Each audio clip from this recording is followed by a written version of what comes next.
Paulo e Estevão, pelo Espírito Emmanuel. Psicografia Francisco Cândido Xavier. Segunda parte. Capítulo 1. Parte 4. Terminada a oração, disse o sacerdote com ênfase irritante: lamentemos este episódio, mas evitemos a confusão, que em nada aproveita. Até ontem, Saulo de Tarso honrava as nossas fileiras como paradigma de triunfo. Hoje, sua palavra é para nós um galho de espinhos. Com um passado respeitável, esta atitude de agora só nos merece condenação. Perjúrio? Demência? Não o sabemos com certeza. Outro, fora ao tribuno, e apedrejá-lo-íamos sem pestanejar. Mas com um artigo colega, os processos devem ser outros. Se está doente, só merece compaixão. Se traidor, só poderá merecer absoluto desprezo. Que Jerusalém o julgue como seu embaixador. Quanto a nós, encerremos as pregações da sinagoga e recolhamo-nos à paz dos fiéis cumpridores da lei.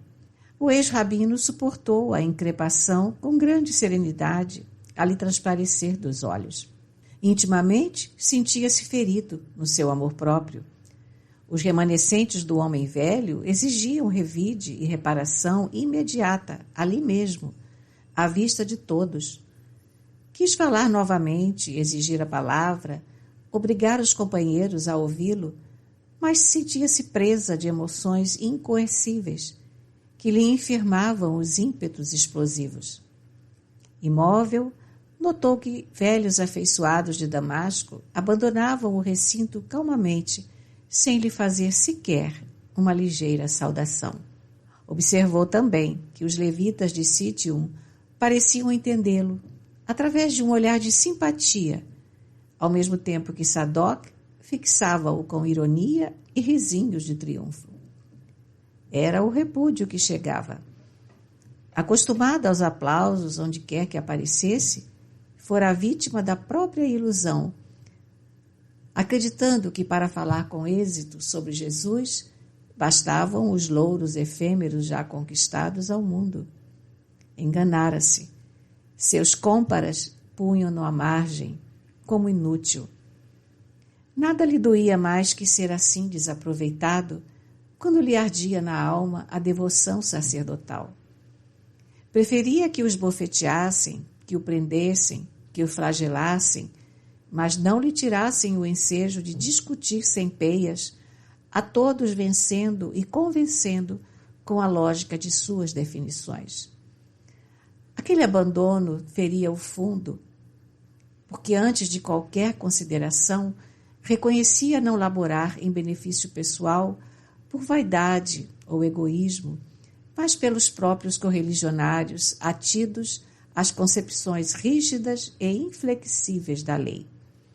Aos poucos, a sinagoga ficara deserta, sob o calor ardente das primeiras horas da tarde. Saulo sentou-se num banco tosco e chorou. Era a luta entre a vaidade de outros tempos e a renúncia de si mesmo que começava. Para conforto da alma opressa, recordou a narrativa de Ananias no capítulo em que Jesus dissera ao velho discípulo que lhe mostraria quanto importava sofrer por amor ao seu nome. Acabrunhado, retirou-se do templo em busca do benfeitor, a fim de reconfortar-se com a sua palavra. Ananias não se mostrou surpreendido com a exposição das ocorrências.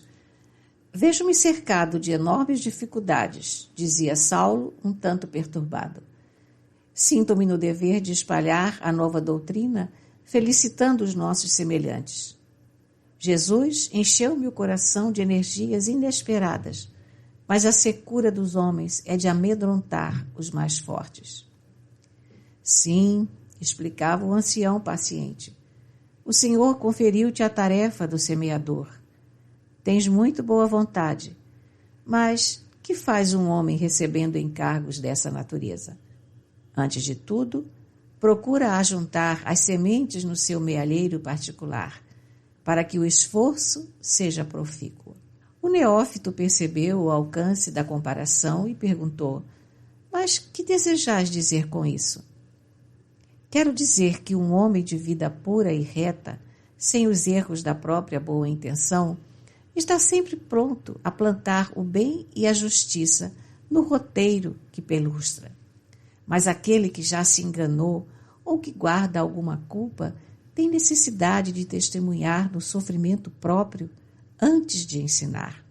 Os que não forem integralmente puros ou nada sofreram no caminho, jamais são bem compreendidos, por quem lhes ouve simplesmente a palavra. Contra os seus ensinos estão suas próprias vidas. Além do mais, tudo que é de Deus reclama grande paz e profunda compreensão. No teu caso, deves pensar na lição de Jesus, permanecendo 30 anos entre nós, preparando-se para suportar nossa presença durante apenas 3. Para receber uma tarefa do céu, Davi conviveu com a natureza, apacentando rebanhos para desbravar as estradas do Salvador. João Batista meditou muito tempo nos altos, ásperos desertos da Judeia. As ponderações carinhosas de Ananias caíam-lhe na alma opressa como bálsamo vitalizante. Quando hajas sofrido mais, continuava o benfeitor e amigo sincero, terás apurado a compreensão dos homens e das coisas. Só a dor nos ensina a ser humanos. Quando a criatura entra no período mais perigoso da existência, depois da matinal infância e antes da noite da velhice, quando a vida exubera energias, Deus lhe envia os filhos, para que com os trabalhos se lhe enterneça o coração. Pelo que me has confessado, é possível não venhas a ser pai, mas terás os filhos do Calvário em toda parte. Não viste Simão Pedro em Jerusalém, rodeado de infelizes? Naturalmente encontrarás um lar maior na terra, onde serás chamado a exercer a fraternidade, o amor, o perdão. É preciso morrer para o mundo, para que o Cristo viva em nós. Aquelas observações tão sadias e tão mansas penetraram o espírito do ex-rabino como bálsamo de consolação de horizontes mais vastos. Suas palavras carinhosas fizeram-no recordar alguém que o amava muito. De cérebro cansado pelos embates do dia, Saulo esforçava-se por fixar melhor as ideias. Agora se lembrava perfeitamente. Esse alguém era Gamaliel. Veio-lhe de súbito o desejo de se avistar com o velho mestre. Compreendia a razão daquela lembrança.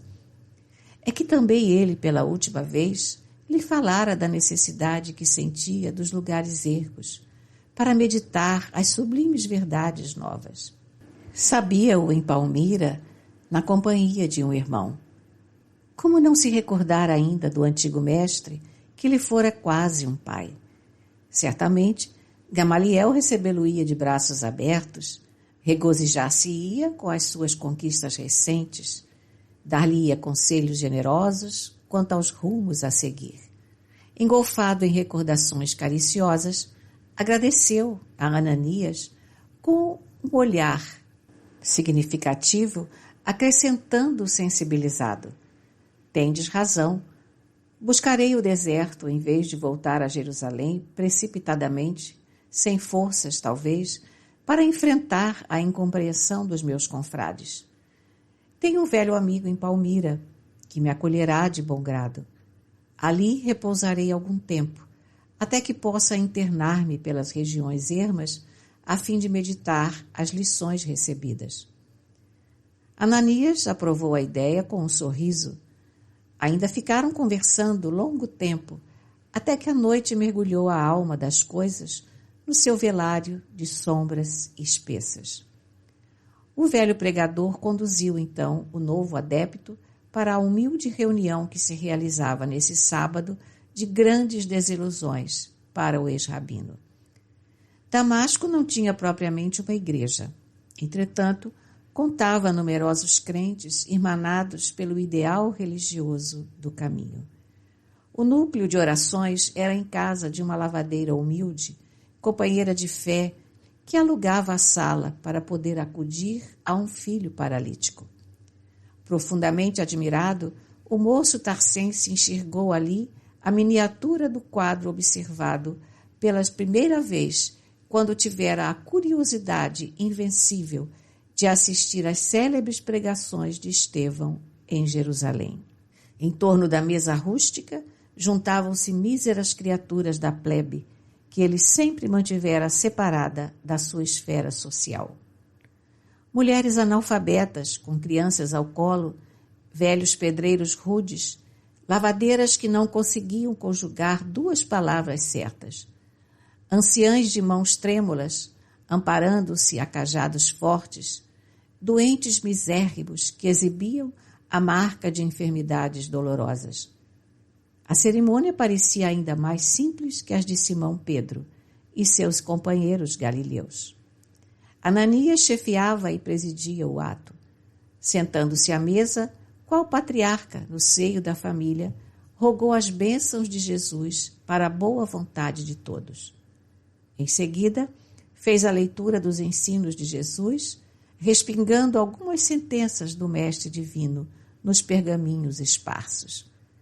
Depois de comentar a página lida, ilustrando-a com a exposição de fatos significativos do seu conhecimento ou da sua experiência pessoal, o velho discípulo do Evangelho deixava o lugar, percorria as filas de bancos e impunha as mãos sobre os doentes e necessitados. Comumente, segundo o hábito das primeiras células cristãs do primeiro século, ao memorar as alegrias de Jesus, quando servia o repasto aos discípulos, fazia-se modesta distribuição de pão e água pura em nome do Senhor. Saulo serviu-se do bolo simples e enternecidamente. Para sua alma, o cibo mesquinho tinha o sabor divino da fraternidade universal. A água clara e fresca da bilha grosseira soube-lhe a fluido de amor que partia de Jesus, comunicando-se a todos os seres. Ao fim da reunião, Ananias orava fervorosamente. Depois de contar a visão de Saulo e a sua própria, nos comentários singelos daquela noite, pedia ao Salvador protegesse o novo servo em demanda a Palmira, a fim de meditar mais demoradamente na imensidão de suas misericórdias. Ouvindo-lhe a rogativa que o calor da amizade revestia de amavio singular, Saulo chorou de reconhecimento e gratidão, comparando as emoções do rabino, que fora com as do servo de Jesus, que agora queria ser. Nas reuniões suntuosas do Sinédrio, jamais ouvira um companheiro exorar ao céu com aquela sinceridade superior. Entre os mais afeiçoados, só encontrara elogios vãos, prontos a se transformarem em calúnias torpes, quando lhes não podia conceder favores materiais. Em toda parte, admiração superficial, filha do jogo dos interesses inferiores. Ali, a situação era outra.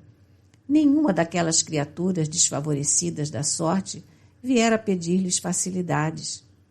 Todos pareciam satisfeitos ao serviço de Deus, que assim os congregava a termo de trabalhos exaustivos e penosos. E, por fim, ainda rogavam a Jesus lhe concedesse paz de espírito para o seu empreendimento. Terminada a reunião, Saulo de Tarso tinha lágrimas nos olhos. Na Igreja do Caminho, em Jerusalém, os apóstolos galileus o trataram com especial deferência, atentos à sua posição social e política, senhor das regalias que as convenções do mundo lhe conferiam. Mas os cristãos de Damasco impressionaram-no mais vivamente, arrebataram-lhe a alma, conquistando-a para uma afeição imorredora, com aquele gesto de confiança e carinho, tratando-o como irmão. Um a um, apertaram-lhe a mão com votos de feliz viagem. Alguns velhos mais humildes beijaram-lhe as mãos. Tais provas de afeto davam-lhe novas forças. Se os amigos do judaísmo lhe desprezavam a palavra, assintosos e hostis, começava agora a encontrar no seu caminho os filhos do Calvário. Trabalharia por eles, consagraria ao seu consolo as energias da mocidade. Pela primeira vez na vida, revelou interesse pelo sorriso das criancinhas. Como se desejasse retribuir as demonstrações de carinho recebidas, tomou nos braços o menino doente. Diante da pobre mãe, sorridente e agradecida, fez-lhe festas, acariciou-lhe os cabelos desajeitadamente. Entre os acúlios agressivos de sua alma apaixonada, começavam a desabrochar as flores de ternura e gratidão. Ananias estava satisfeito. Junto dos irmãos de mais confiança, acompanhou o neófito até a pensão de Judas. Aquele modesto grupo desconhecido percorreu as ruas banhadas de luar, estreitamente unido e reconfortando-se em comentários cristãos. Saulo admirava-se de haver encontrado tão depressa aquela chave de harmonia que lhe proporcionava segurança, confiança em todos. Teve a impressão de que nas genuínas comunidades do Cristo, a amizade era diferente de tudo que lhe dava expressão nos agrupamentos mundanos. Na diversidade das lutas sociais, o traço dominante das relações cifrava-se agora a seus olhos nas vantagens do interesse individual, ao passo que na unidade de esforços da tarefa do mestre havia um cunho divino de confiança, como se os compromissos tivessem o ascendente divino original. Todos falavam, como nascidos no mesmo lar. Se expunham uma ideia digna de maior ponderação, faziam-no com serenidade e geral compreensão do dever. Se versavam assuntos leves e simples, os comentários timbravam franca e confortadora alegria. Em nenhum deles notava a preocupação de parecer menos sincero na defesa dos seus pontos de vista. Mas, ao invés, lhaneza de trato sem laivas de hipocrisia, porque, em regra, sentiam-se sob a tutela do Cristo, que, para a consciência de cada um, era o amigo invisível e presente, a quem ninguém deveria enganar. Consolado e satisfeito de haver encontrado amigos na verdadeira acepção da palavra, Saulo chegou à estalagem de Judas, despedindo-se de todos profundamente comovido. Ele próprio surpreendia-se com o sabor de intimidade com que as expressões lhe afloravam aos lábios. Agora compreendia que a palavra irmão, largamente usada entre os adeptos do caminho, não era fútil e vã. Os companheiros de Ananias conquistaram-lhe o coração. Nunca mais esqueceria os irmãos de Damasco. No dia imediato, contratando um serviçal indicado pelo estalajadeiro, Saulo de Tarso, ao amanhecer, embora surpreendesse o dono da casa com o seu ânimo resoluto, pôs-se a caminho da cidade famosa, situada num oásis em pleno deserto. Nas primeiras horas da manhã, saíam das portas de Damasco 2 homens, modestamente trajados, à frente de pequeno camelo, carregado das necessárias provisões. Saulo fizera questão de partir assim, a pé, de modo a iniciar a vida com rigores que lhe seriam sumamente benéficos mais tarde. Não viajaria mais na qualidade de doutor da lei, rodeado de servos, sim como discípulo de Jesus, adstrito aos seus programas. Por esse motivo, considerou preferível viajar como beduíno para aprender a contar sempre com as próprias forças. Sob o calor calcinante do dia, sob as bênçãos refrigeradoras do crepúsculo, seu pensamento estava fixo naquele que o chamara do mundo para uma vida nova. As noites do deserto, quando o luar enche de sonho a desolação da paisagem morta, são tocadas de misericordiosa beleza. Sob as frondes de alguma tamareira solitária, o convertido de Damasco aproveitava o silêncio para profundas meditações. O firmamento estrelado tinha agora, para o seu espírito, confortadoras e permanentes mensagens. Estava convicto de de que sua alma havia sido arrebatada a novos horizontes, porque através de todas as coisas da natureza parecia receber o pensamento do Cristo que lhe falava carinhosamente ao coração.